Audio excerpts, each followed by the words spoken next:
I don't know what it was exactly that made me decide to dispel of most of my possessions. I just got up one morning and thought that things would be better if I had bare cabinets and bookshelves, cupboards, drawers, dressers, tables, everything. So I busied myself, purging everything I had. I burned a lot of things, threw some things into the sea. After all, I had no one to give any of these things to, although if I did, I highly doubt they would want anything of mine. Most things were old, damp, torn, moth-eaten, on the whole not very pleasing to any of the senses.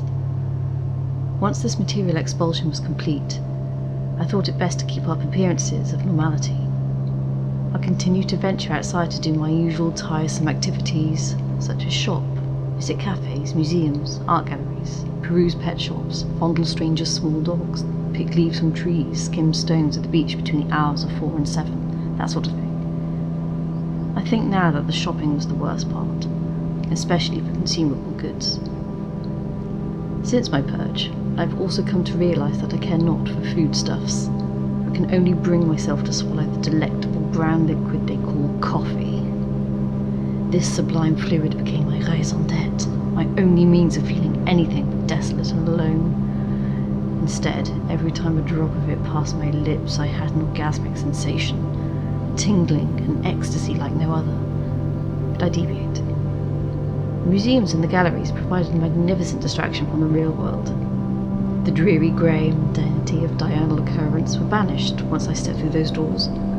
My life in my now barren house has allowed my senses to become sharper and more alert. The colours of painting seem brighter, metals seem shinier, fur is softer, textures, colours, sight, sound, all different. One would think that this newness would invoke a desire to rebuild my life, but alas no.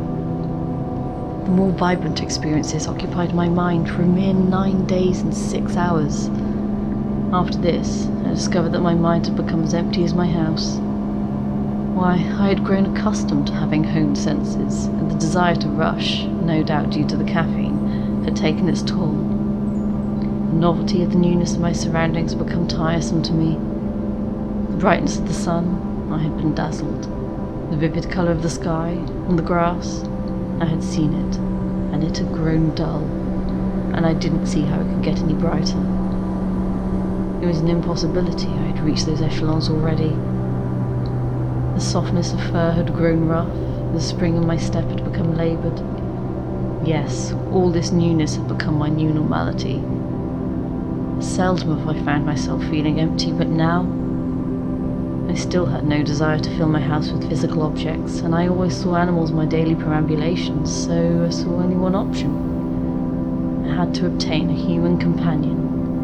Of course that was it. The next day, I went to the playground of a local school and saw a suitable candidate in the form of a small female human, so I borrowed it when no one was looking. It was an easy creature to smuggle away once I'd drugged it. When I arrived home, I placed it by my unlit hearth until it awoke. It tried to scream, but fortunately I'd purchased coffee to take away early in the day, and so preoccupied with the thought of a new companion was I'd forgotten it and left it to go cold on my table. I reached for it now and poured it down the creature's throat until its screams had turned to choking. While this thing was making this hideous din, I managed to explain to it that it was only my temporary companion, and that it really should be quiet, otherwise it might not get any more coffee. I tried to distract it with a ball of wool I had found, but to no success.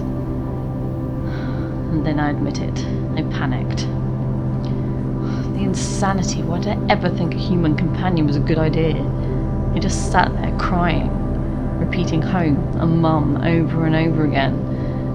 I had paced for a couple of hours, wringing my hands in despair. What to do?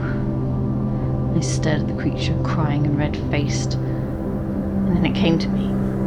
I left the creature sitting on my bare floor as I ran outside towards the town centre. I returned some 42 minutes later, clutching a brand new pillow in my hand. The creature had appeared to have worn itself out with its screams and had fallen asleep, thumb in its mouth on the wooden floor. Over I crept, tiptoeing. I knelt beside the creature and lifted the pillow. I took a final look before pressing the pillow against the creature's face. I held it firmly in place for 7.5 minutes to ensure its breathing had completely stopped. The still body had looked so peaceful. Out of the corner of my eye, I spied on my empty cupboards an antique glass cabinet. A creature would look so lovely placed in there. After all, it was my companion, and it was far better now it was dead. No noise, and yet it would still feel like I had company. What could be better? Coffee. I ran from my house again, this time to purchase some rope and a large takeaway coffee. I couldn't get home quickly enough. I placed my coffee on the table, determined not to let it go cold this time, and hurriedly tied the rope around the creature's neck. Once secure, I opened the cabinet and tied the creature to the inside. I stepped back, took my coffee, and admired my handiwork. The creature looked so peaceful hanging there by its frail neck. My companion, my friend, here to stay. I drained the last of my coffee. I could tell from the activities outside my window and the position of the sun in the sky that it was around 5:30. So here I am, at the beach, skimming stones.